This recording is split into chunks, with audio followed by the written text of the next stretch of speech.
Hello my dear students, friends and colleagues, তোমরা দেখছো তোমাদের প্রিয় চ্যানেল সৌরভ মণ্ডল ইনপুটিং টিচিং স্কিলস এবং আমি তোমাদের প্রিয় SM স্যার। আজকে যে বিশেষ বিষয়ে তোমাদের সঙ্গে উপস্থিত হওয়া সেটি হলো D.El.Ed তথা ডিপ্লোমা ইন এলিমেন্টারি এডুকেশন, তার যে পার্ট 1 বা ফার্স্ট ইয়ারের সিলেবাসে যে কোর্স নাম্বার P1 অর্থাৎ প্র্যাকটিকাম 1 বলে যে কোর্সটি আছে, pre internship process based teaching learning skills. তোমরা ভিডিওটি মন দিয়ে দেখবে, স্কিপ না করে, এবং ভালো লাগলে ডেফিনেটলি লাইক শেয়ার কমেন্ট করবে। আর আমার চ্যানেলটিতে যারা নতুন এসছো তারা ডেফিনেটলি চ্যানেলটি সাবস্ক্রাইব করে রাখবে, আর নোটিফিকেশান বেল আইকনটা তোমরা অল ক্লিক করে রাখবে, যাতে করে টাইম টু টাইম তোমাদের কাছে সমস্ত কিছু আমি পৌঁছে দিতে পারি। চলো তাহলে শুরু করা যাবে। D.El.Ed ফার্স্ট ইয়ার বা পার্ট 1-এ তোমাদের মোট নাম্বার হচ্ছে 700।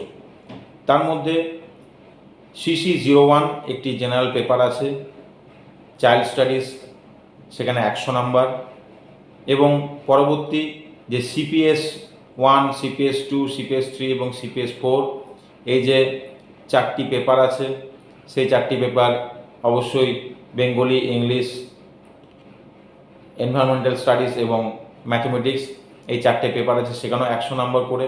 আর যেটা আছে সেটা হচ্ছে P1, যেটা একটু আগেই বললাম যে pre internship process based teaching learning skills, এটি আছে। এবং আরেকটি তোমাদের আছে যেখানে creative art, drama, physical education, তার উপরে দাঁড়িয়ে তোমাদের 100 নাম্বার আছে। আজকে বিষয়টি হলো এই সমস্ত টোটাল 700 নাম্বারের মধ্যে সবচেয়ে যে গুরুত্বপূর্ণ দিক, অর্থাৎ টিচার হওয়ার জন্য আমরা যে ওয়ার্ক ফিল্ডটাকে দেখে থাকি, অর্থাৎ সেটি হলো school. School is our laboratory বলা হয় এই টিচার এডুকেশন কোর্সগুলোর। তাহলে সেখানে দাঁড়িয়ে আমরা এটা সবসময়ের জন্য ভাবতে পারি যে সেই ল্যাবে গিয়ে আমরা কি কাজ করব, অর্থাৎ স্কুলে গিয়ে আমরা কি কাজ করব। তো সেই কাজগুলো মূলত টিচিং। এবার টিচিংটাকে যদি আমরা স্ট্রাকচার করি, টিচিংটাকে যদি আমরা ওয়েল ডিফাইন করি এবং প্রফেশনাল এথিক্স মেনটেন করে চলি, বিভিন্ন যে গাইডলাইন আছে সেগুলোকে মেনটেন করে চলি, তবেই কিন্তু আমরা স্কিল টিচার হতে পারবো। সেটা একদিনে সম্ভবপর নয়। যেগুলি তোমাদের শেখানো হয় এই যে টিচার এডুকেশন কোর্স, অর্থাৎ D.El.Ed diploma in elementary education, এখানে সেটি ফার্স্ট ইয়ারে। এটা তোমরা মাইক্রো টিচিং আকারে বলতে পারো, যার বাংলা টার্ম হচ্ছে অনুশিক্ষণ। D.El.Ed-এ যে 5টি স্কিল তোমাদের সিলেবাসে রয়েছে প্রথম বর্ষে, অর্থাৎ পার্ট 1-এ, সেই 5টি স্কিল কী কী? একটি হচ্ছে সমন্বয় সাধন দক্ষতা। এই যে সমন্বয় সাধন দক্ষতা, তার মধ্যে তোমাদের কী আছে? 4টি উপাদান আকারে দেওয়া আছে, বা কম্পোনেন্টস আকারে দেওয়া আছে, বা আচরণাঙ্গ আকারে দেওয়া থাকে। এইগুলো কি? এগুলো হচ্ছে গাইডলাইন।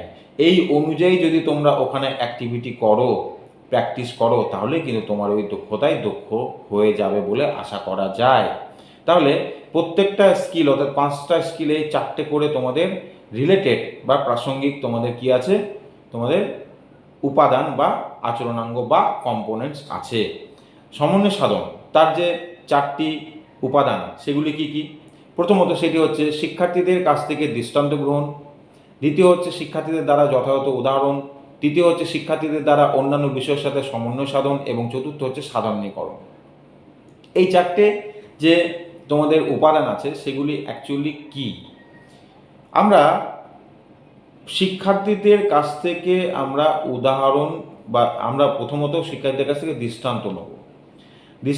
দৃষ্টান্ত হচ্ছে যারা ওরা লার্নাররা, তারা কিন্তু নিজেদের যে পরিবেশ, সেই পরিবেশের জগৎ থেকে তারা কিন্তু উদাহরণ, যা তারা দেখেছে শুনেছে, সেই জগৎ থেকে তারা কিন্তু দৃষ্টান্ত দেবে।